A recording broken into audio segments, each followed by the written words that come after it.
యోహాను సువార్త 6వ అధ్యాయము 37వ వచనము.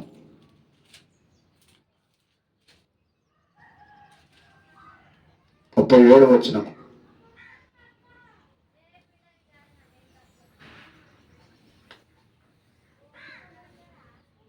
ముప్పై నుంచి చూసుకుందామండి. అందుకు యేసు వారితో ఇట్లనెను, జీవహారము నేనే, నా యొద్దకు వచ్చువాడు ఏమాత్రమును ఆకలిగొనడు, నా యందు విశ్వాసం ఉంచువాడు ఎప్పుడునూ తప్పికొనడు. మీరు నన్ను సూచి యుండి విశ్వసింపకై ఉన్నారని మీతో చెప్పితిని. తండ్రి నాకు అనుగ్రహించు వారందరూ నా యొద్దకు వత్తురు, నా యొద్దకు వచ్చువానిని నేనెంత మాత్రమును బయటికి త్రోసివేను. ప్రార్థన చేసుకుందామండి. ప్రేమ కలిగిన మా తండ్రి, పరిశుద్ధుల వందనాలు. మీ ప్రశస్తమైన నామను బట్టి కృతజ్ఞతాస్తుతులు, స్తోత్రం తండ్రి. అయినా కొద్ది నిమిషాలు మీ మాటలు మేము నేర్చుకుంటూ సిద్ధపడుతుండగా మీరే మాకు బోధించి సహాయం చేయమని, వినచున్న మాటలు విడిచిపెట్టగా మా మనసును హృదయాన పదిలం చేసుకొని భద్రపరచుకొని మీ మాటల ప్రకటన జించకుండా ఇచ్చవని, సమస్త విషయాలు మీరే మాకు తోడుగా ఉండి నడిపించి మా స్తుతుల ద్వారా మీరే ఘనత మహిమ ఫలాలు పొందుకోమని యేసయ్య ఉన్నతమైన నామమున ప్రార్థించి స్తుతించి అడిగి వేడుకొని స్నాను పరమ తండ్రి, ఆమేన్. యోహాను సువార్త 6వ అధ్యాయం 37వ వచనం. యేసు ప్రభువు చెబుతున్న మాట ఏంటంటే, నా యొద్దకు వచ్చి వారిని నేనెంత మాత్రమును త్రోసివేయను కదా. అంటే ఈ ఉదయకాల సమయంలో ప్రభు మనతో చెబుతున్న మాట ఏంటంటే, నా యొద్దకు వచ్చి వారిని నేనెంత మాత్రమును త్రోసివేయను కదా. ఇప్పుడు మనుషులుగా మనమే మన దగ్గరికి వస్తే త్రోసివేస్తాం, వాళ్ళని త్రోసివేయం కదా. కాబట్టి మనుషులను అయినా మనమే త్రోసివేయనప్పుడు ప్రభు ఎలాగా తోచేస్తాడు? మనల్ని తోచివేస్తాడా? త్రోసివేయడు కదా. అందుకే ప్రభు చెప్తున్న మాట ఏంటంటే, నా యొద్దకు వచ్చి వారిని నేను ఎంత మాత్రమును త్రోసివేయను కదా. ఎవరి యొద్దకు పోవాలంట? మనం ప్రభు యొద్దకు పోవాలంట. ఎవరి యొద్దకు పోవాలి? ప్రభు యొద్దకు పోవాలి కదా. ప్రభు వద్దకు పోతే మనకి మేలే జరిగిద్ది. ఏం జరిగిద్దమ్మా? మేలే జరిగిద్ది కదా. ఎందుకంటే ప్రభు అన్యాయస్తుడు కాదు. అన్యాయస్తుడా? కాదు. ప్రభు అన్యాయస్తుడు కాదు. ఎందుకంటే ప్రభు దగ్గరికి మనం పోయినా, ప్రభు మన దగ్గరకు వచ్చినా మనకి ఏం చేస్తాడు? ఆయన న్యాయమే చేస్తాడు కదా. ఎందుకు? ఆయన న్యాయాధిపతి కాబట్టి కదా. ఆయన న్యాయాధిపతి కాబట్టి ఆయన చెబుతున్న మాట ఏంటంటే, నా యొద్దకు వచ్చి వానిని నేను ఎంత మాత్రమును త్రోసివేయను కదా. యేసు ప్రభువారు కొండ మీద ప్రసంగం చేస్తున్నప్పుడు కదా, శిష్యుడితో ఒక మాట అంటాడు. ఏమంటాడు? అయ్యా, వీరందరూ కూడా 3 రోజులు మట్టి ఏమీ తీసుకోలేదు కదా, ఏమీ త్రాగలేదు. 3 దినాలు గడిచి వారు సువార్త విని ప్రయాణమైపోచుండగా వారి ప్రాణాలు సొమ్మసిల్లి ఉన్నవి. మార్గమధ్యములో ఎక్కడైనా వారు పడిపోతారేమో అని ప్రభు చెబుతూ, వీరికి ఎలాగైనా సరే వీరికి ఆహారం పెట్టాలని తన శిష్యులను అడుగుతాడు కదా. తన శిష్యులను అడిగినప్పుడు శిష్యులు ఏమంటారు? అయ్యా, మన దగ్గర అయితే ఏమీ లేదు కదా, మనం పోయి తీసుకురావాలన్నా చాలా దూరం పోవాలి కదా, చాలా దూరం పోవాలి. అంత మాత్రమే కాదు కానీ మన దగ్గర డబ్బులు కూడా లేవు, అంటే మనీ కూడా మన దగ్గర లేవు. ఎలాగా ఇంతమందికి మనం భోజనం పెట్టగలమని శిష్యులు ప్రభుతో అంటారు కదా. ప్రభుతో అన్నప్పుడు అందులో ఒక చిన్న పిల్లవాడు లేస్తాడు. ఒక చిన్న పిల్లవాడు లేచి, ప్రభువా నా దగ్గర ఏమన్నాయంట, ఏమన్నాయి, నా దగ్గర రొట్టెలను చేపలు ఉన్నాయి కదా, నా దగ్గర 5 రొట్టెలను 2 చేపలు ఉన్నాయి అన్నప్పుడు, సరే అని చెప్పేసి తీసుకురావని ప్రభువు ఆహ్వానించినప్పుడు ఆ బాలుడు పోయి తీసుకొచ్చి ప్రభు చేతికి అప్పగిస్తాడు కదా. అప్పగించినప్పుడు ప్రభు వాటిని తన చేతులతో ఎత్తిపట్టి కదా ఆకాశం వైపు చూసి కదా ప్రార్థించినప్పుడు, అంటే దేవునికి కృతజ్ఞతాస్తుతులు చెల్లించినప్పుడు ఆ రొట్టెలు విరవబడగా కదా, ఆ చేపలు విరవబడగా దాదాపు అక్కడ ఉన్నటువంటి 5,000 మందికి వారు పంచిపెట్టారు కదా. పంచిపెట్టిన తర్వాత కూడా ఇంకా మిగిలిన కదా, మిగిలిన వాటిని ఇంకా గంపల్లోకి ఎత్తారు. ఎన్ని గంపలు మిగిలినాయి? దాదాపు 12 గంపల దాకా మిగిలి ఉంటాయి. అంటే నా యొద్దకు వచ్చే వారిని నేను ఎంత మాత్రమును త్రోసివేయను కదా. వీరు ఎక్కడికి వచ్చారు? దేవుని మాటలు వినటానికి. ఎక్కడికి వచ్చారు? దేవుని మాటలకు వినటానికి వచ్చారు కాబట్టి, దేవునికి వీరు సమయాన్ని ఇచ్చారు కాబట్టి కదా. వారి ఆకలిని ఎరిగిన దేవుడు వారిని ఉత్తగానే పంపించిండా? పంపిలే. ఎందుకంటే వారు 3 దినాలు ఆయనతో గడిపి ఆయన చెప్పిన మాటలు విని ఆ మాటలందు వారు నిలకడగా నిలిచి ఆయన వైపు చూస్తున్నప్పుడు ఆయన వారి యొక్క ఆకలిని గుర్తించి కదా, వారి యొక్క ఆకలిని గుర్తెరిగి ఏం చేసిండు? రొట్టెలను చేపలను కదా తన చేతులను తీసి కదా ఆకాశమందు ఉన్నటువంటి తండ్రికి కృతజ్ఞతాస్తుతులు చెల్లించి వాటిని విరవగా అక్కడ ఉన్నటువంటి 5,000 మందికి కదా ఆహారం పంచిపెట్టగా ఇంకా 12 గంపలు మిగిలి కదా. అంటే దేవుని యొద్దకు వస్తే కదా ఏం జరిగింది? వీళ్ళకి ఏం జరిగింది? మేలు జరిగింది కదా. దేవుని మాటలు వినటం వల్ల వీరికి మేలు జరిగింది కదా. అలాగనే దేవుడు మన దగ్గరకు వచ్చినా, మనం దేవుని దగ్గరకు పోయినా ఎవరికి మేలు జరిగింది? మనకే మేలు జరిగింది కదా. ఇక్కడైతే యేసుప్రభువు వారు ప్రసంగం చేస్తున్నప్పుడు ఆ ప్రసంగానికి వినటానికి పోయినప్పుడు కదా ఆ ప్రసంగంతో పాటు అంటే ఆత్మీయ ఆహారంతో పాటు కదా వారికి ఏమందించబడింది? భౌతికమైన ఆహారం కూడా అందించబడింది. అంటే ప్రభు దగ్గరికి నువ్వు వస్తే నీకే మేలు కదా. ప్రభు నీ దగ్గరికి వస్తే నీకే మేలు. అంటే నువ్వు ప్రభు దగ్గర పోయినా, ప్రభు నీ దగ్గరకు వచ్చినా ఎవరికి మేలు? మనకే మేలు. ఎవరికి మేలు? మనకే మేలు. కాకపోతే ఈ లోకంలో ఉన్నటువంటి ప్రజలు కదా ఆ మేలుని ఏం చేయట్లా? గుర్తించట్లేదు వాళ్ళు కదా. ఆ మేలుని గుర్తించక ఎంతో వ్యాయప్రాయాలు ఓర్చుకుంటూ కదా మా కష్టాలు మావి, మా బాధలు మావి, మా ఇబ్బందులు మావి, మాకు మేమే అన్నట్టుగా వారు బ్రతికేస్తూ కాలాన్ని గడిపేస్తూ చివరికి ప్రభు దగ్గరికి రాక లోకములో ఉన్నటువంటి ఆశను చంపుకోక చివరికి ఏమైపోతారు కదా? దిక్కు తోచని స్థితిలోకి వెళ్ళిపోతారు కదా.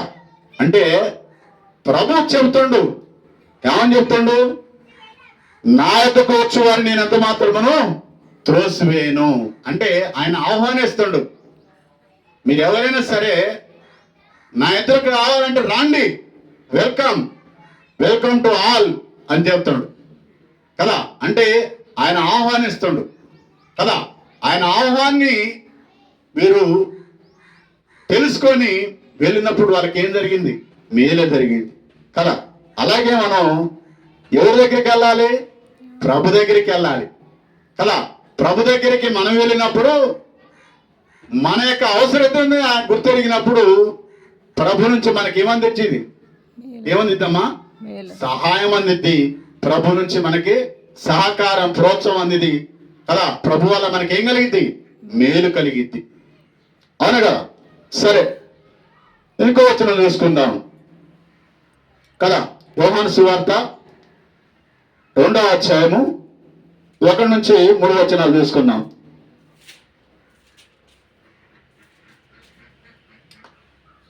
యోహాను సువార్త 2వ అధ్యాయం 1 నుంచి 3 వచనాలు. 3వ దినమున గలయలోని కానాను ఊరిలో ఒక వివాహం జరిగెను.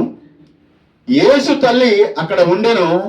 యేసును ఆయన శిష్యులను ఆ వివాహమునకు పిలువబడి ద్రాక్షారసం అయిపోయినప్పుడు యేసు తల్లి వారికి ద్రాక్షారసం లేదని ఆయనతో చెప్పగా, యేసు ఆమెతో, అమ్మా, నాతో నీకేమి? నా సమయం ఇంకను రాలేదనను.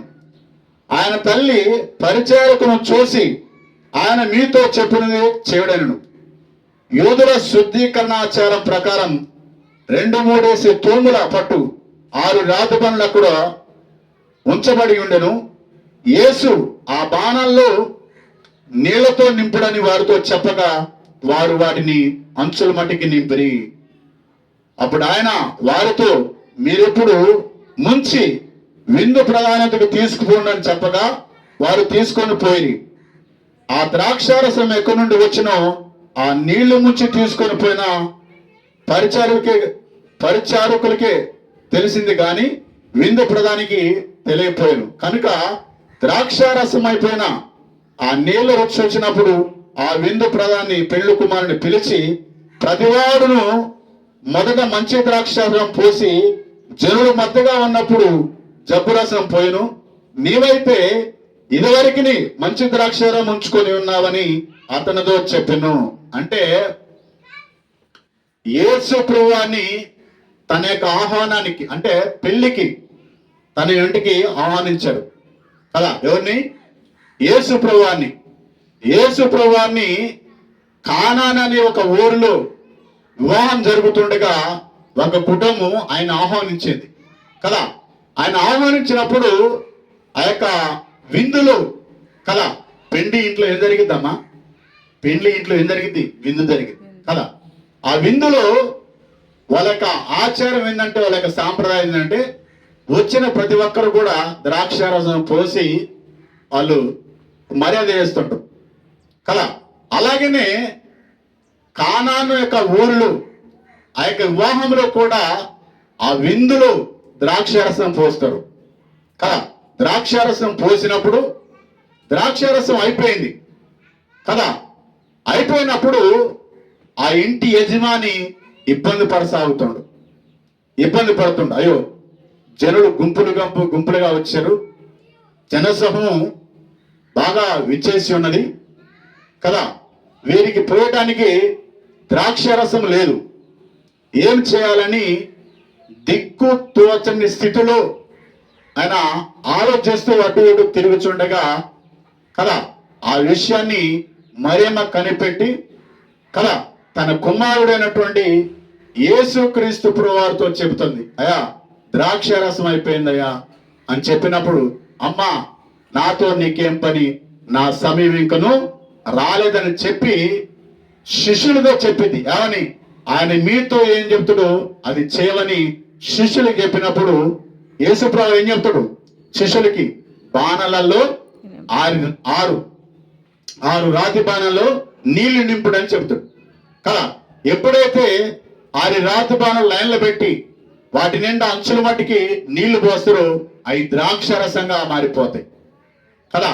ద్రాక్షరసంగా మారిపోయినప్పుడు ఆ నీళ్ళని తీసుకుపోయి విందు ప్రధానికి అందించినప్పుడు ఆ విందు ప్రధాని అనుచున్న మాట ఏంటంటే, మొదటగా ఎవరైనా మంచి ద్రాక్షరసం పోసి జనులు మత్తుగా ఉన్నప్పుడు జబ్బు రసం పోస్తారు, నీవైతే మొదటగా మంచిది పోసినవు, మరి తర్వాత ఇంకా మంచిది పోసినవు అని అక్కడ మెచ్చుకున్నట్టుగా పోగినట్టుగా మనం ఆ లేఖనాల్లో చూస్తుంటాం కదా. అంటే యేసు ప్రభువారు మొట్టమొదటిగా చేసిన సూచక్రియ ఏదంటే, కానాను వివాహములు, కానాను విందులు కదా, నీళ్లను ద్రాక్షరసంగా మార్చడమే మొదలు చేసిన కార్యం కదా. అంటే యేసు ప్రభువాన్ని వారి యొక్క ఇంటికి ఆహ్వానించినప్పుడు కదా వారికి ఏం కలిగిందమ్మా? ఘనత కలిగింది కదా, వారికి పేరు వచ్చింది కదా. అంటే అక్కడున్న పరిస్థితుల్లో యేసు ప్రభువాన్ని వారు ఆహ్వానించకపోతే, యేసు ప్రభువారు ఆ గృహానికి వెళ్ళకపోతే ఎలా ఉంటుంది సిచ్యువేషను? ఎలా ఉంటుంది?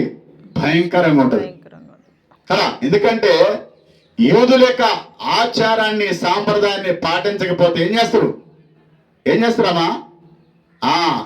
వాళ్ళు ఏదైనా ఆచారాన్ని సాంప్రదాయాన్ని ఫాలో అవ్వకపోతే వారు రాళ్లతో కొట్టి శిక్షిస్తాడు కదా. అంటే యేసు ప్రభువాన్ని వారి యొక్క వివాహానికి ఆహ్వానించడం వల్ల, ఆ యొక్క వివాహ విందులో యేసు ప్రభువారు ఉండటం వల్ల ఆ కుటుంబానికి ఏం జరిగింది? మేలు జరిగింది కదా.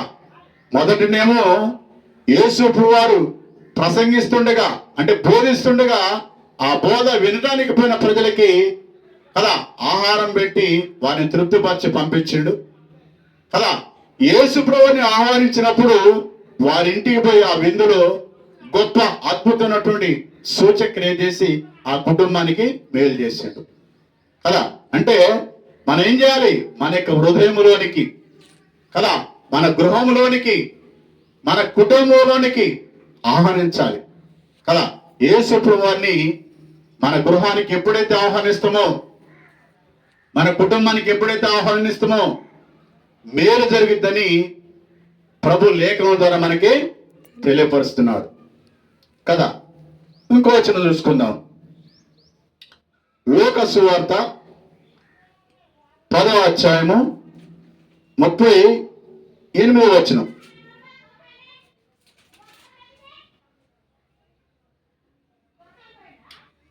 లూకా సువార్త 10వ అధ్యాయం 38వ వచనం.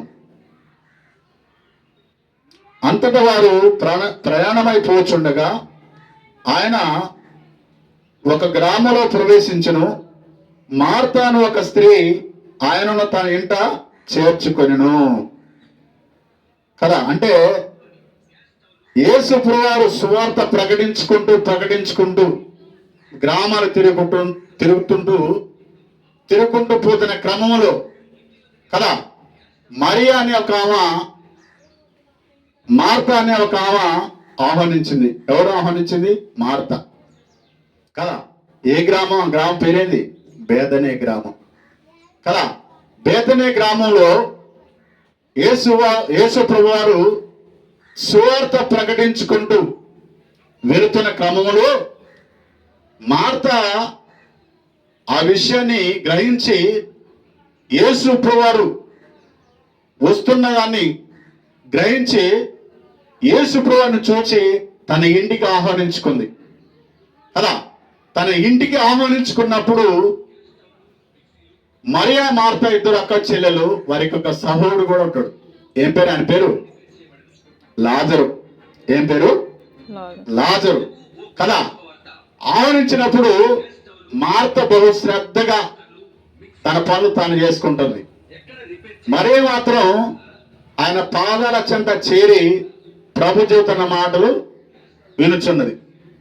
వింటున్నప్పుడు మార్త ఏముంటుందంటే, అయ్యా నేనొక్కదాన్నే పని చేస్తున్నాయా, నేనొక్కదాన్నే ప్రయాసపడుతున్నా, నేనొక్కదాన్నే కష్టపడుతున్నా, నా కష్టం మీకు కనపట్లేదయా? మా చెల్లెతో చెప్పి పంపియ్యా, ఆమె కూడా వచ్చి నాకు హెల్ప్ చేసిద్ది, సహాయపడిద్ది, పని తొందరగా అయిపోద్ది అని ప్రభుతో చెబుతుంది. ప్రభుతో చెబుతున్నప్పుడు ప్రభు చెబుతున్న మాట ఏంటంటే, మరియా ఉత్తమమైన దాన్ని ఎంచుకుంది. దేన్ని ఎంచుకుందంట? ఉత్తమమైన దాన్ని ఎంచుకున్నది. మార్త విస్తారమైనటువంటి పనులు పెట్టుకుంది కదా. అంటే ప్రభుని మన యొక్క గృహానికి ఆహ్వానించినప్పుడు మనము పనులు ఎన్నున్నా సరే వాటన్నిటిని కూడా పక్కన పెట్టి ప్రభు చెబుతున్న మాటలు వినాలి మనం కదా. ఎవరు చెబుతున్న మాట వినాలి? ప్రభు చెబుతున్న మాటలు వినాలి. ఎందుకంటే ఆ మాటలో జీవం ఉన్నది. ఏమన్నది? జీవం ఉన్నది కదా. ఆ జీవం కలిగిన మాటలు మరియ ఏంటంటే మార్త అది చూసి ఓర్చుకోలేక తట్టుకోలేక పిలుస్తుంది. ఏమని? అయ్యా మా చెల్లిని పంపేయ, నేను ఒక్కదాన్ని పని చేసుకుంటున్నా, మా చెల్లి కూడా నాకు తోడుగా ఉంటే తొందరగా పని అయిపోద్ది, అప్పుడు ఇద్దరం కలిసి నువ్వు చెబుతున్న మాటలు వింటూ అని ప్రభుతో చెప్తుంది కదా. ప్రభు చెబుతున్న మాట ఏంటంటే శ్రేష్టమైన దాన్ని. దేన్ని? శ్రేష్టమైన దాన్ని అంటే నీ జీవితానికి ఉపయోగపడేదాన్ని ఎంచుకోవాలి నువ్వు కదా. ఈ లోకంలో కాదు, నీవు చనిపోయే లోకాన్ని విడిచిపోయినా సరే ఉపయోగపడేదాన్ని ఎంచుకోవాలి కదా. ఎందుకంటే జీవం కలిగిన మాటలు వింటుందామా కదా. జీవం కలిగిన మాటలు వింటుంటే ఆమెను అభ్యంతరపరుస్తుంది. ఎవరు? మార్త గారు కదా. కొన్ని దినాలు గడిచిన తర్వాత వారికి ఒక సహోదరుడు కదా, ఆయన పేరేంటి? లాజరు కదా. లాజరుకి అనారోగ్యం వచ్చినప్పుడు కదా, వ్యాధి కలిగినప్పుడు ఆ రోగం చేత ఆయన చనిపోతాడు కదా. చనిపోయిన తర్వాత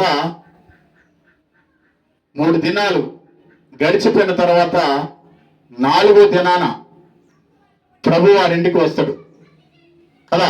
వచ్చినప్పుడు ఇదే మార్త ప్రభుని పట్టుకొని ఏడుస్తూ ఉంటది కదా. ప్రభుని పట్టుకొని ఏడుస్తూ ఉంటది. ఏమని ఏడుస్తూ ఉంటది అంటే, అయ్యా నీవు ముందుగా వచ్చి ఉంటే నా తమ్ముడు బ్రతికేవాడే కదా.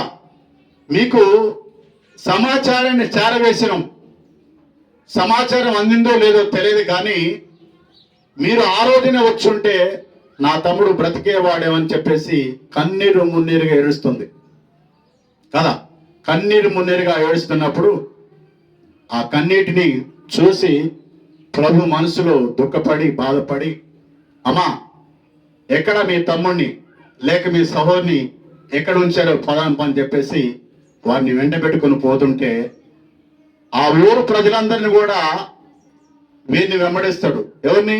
యేసు ప్రభువాన్ని, ఈ మార్తా మరియాని కదా. వీళ్ళు ఎక్కడికి పోతారు, అసలు వీళ్ళు ఏం చేస్తారు చూద్దామని వారిని వెంబడిస్తూ వస్తాడు. వస్తున్నప్పుడు ఆ సమాధి దగ్గరికి వస్తారు. సమాధి దగ్గరకు వచ్చి ప్రభు చెప్తున్న మాట ఏంటంటే, ఆ సమాధికి అడ్డంగా ఉన్నటువంటి రాయిని పక్కకి తొర్లించండి అని చెప్తాడు కదా. పక్కకి తొర్లించమని చెప్తాడు. తొర్లించమని చెప్తుంటే అక్కడున్న ప్రజలు ఏమంటారు? అయ్యా ఈ రాయిని తొర్లిస్తే ఆ సమాధిలో ఉన్నటువంటి శవం ఇప్పటికే కుళ్ళిపట్టు ఉంటుంది, వాసన వస్తుంటది, దుర్వాసన వస్తుంటది, పురుగు పట్టు ఉంటుంది.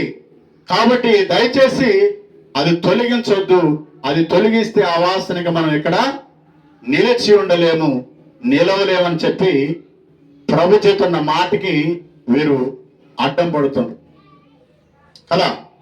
ప్రభు చెప్తున్న మాటకి వారు మాటలను అడ్డం వేస్తారు.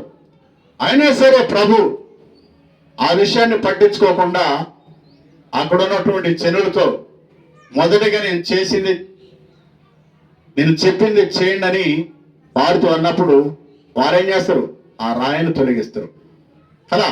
ఆ రాయిని తొలగించినప్పుడు యేసు ప్రభువారు ఆకాశం వైపు చూసి ప్రభుని ప్రార్థించినప్పుడు, అంటే తండ్రిని ప్రార్థించినప్పుడు కదా, అద్భుతంగా లాజరు లేచి బయటికి రా అంటే లాజరు లేచి వస్తాడు కదా. అంటే చనిపోయిన వ్యక్తి తిరిగి లేచి వచ్చిండా లేదా?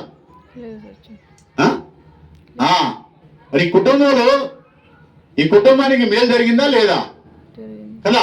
యేసు ప్రభువారి కుటుంబానికి వెళ్ళినప్పుడు కదా, యేసు ప్రభువారి గృహానికి వెళ్ళినప్పుడు, ఈ గృహానికి యేసు ప్రభువారిని ఆహ్వానించినప్పుడు కదా ఆ కుటుంబానికి మేలు జరిగింది కదా.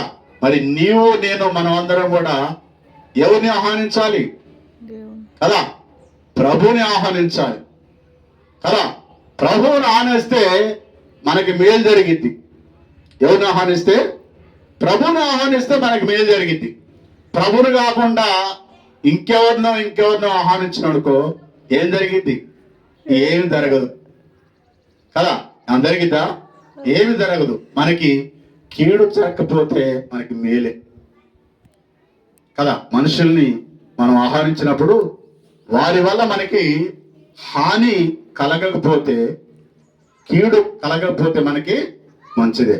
కాబట్టి మనం ప్రభువుని మన ఇంటికి కదా, మన గృహానికి ఆహ్వానించాలని ఈ ఉదయకాల సమయంలో ప్రభు మనతో చెప్తున్న మాటలు కదా. ఇంకో వచనం చూసుకుందాము. మత్తయి సువార్త 8వ అధ్యాయము 1 నుంచి 3 వచనాలు. మత్తయి సువార్త 8వ అధ్యాయము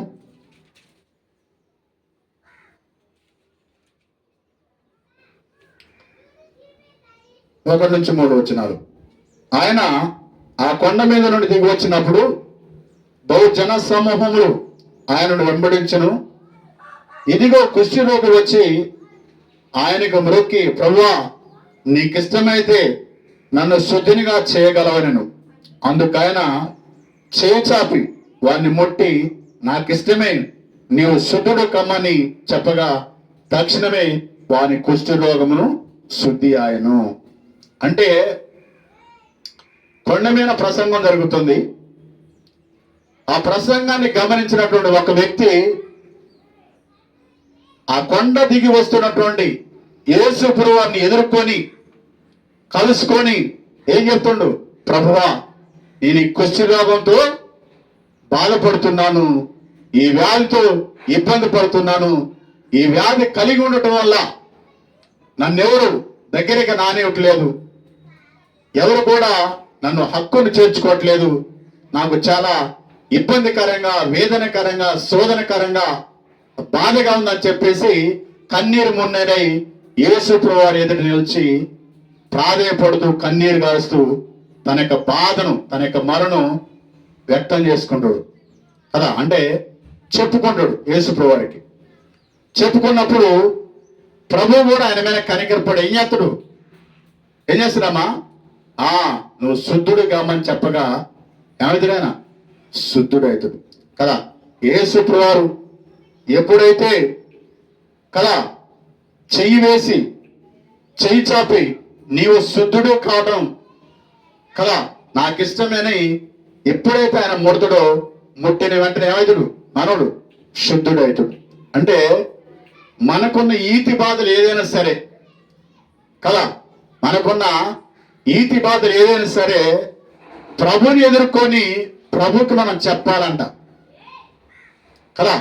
ప్రభుని ఎదుర్కొని ప్రభుకు చెప్పాలంట. చెబితే మనకి మేలు కదా. ప్రభుని కలుసుకొని మనకున్న ఈతి బాధల్ని, మనకు ఇబ్బందుల్ని, మన యొక్క సమస్యలని, మన యొక్క శోధల్ని, మనకున్న డిస్టర్బెన్స్ని కూడా ప్రభుని కలుసుకొని ప్రభుకు చెప్తే ఏం చేస్తాడు ఆయన? వాటి నుండి విడిపిస్తాడు కదా.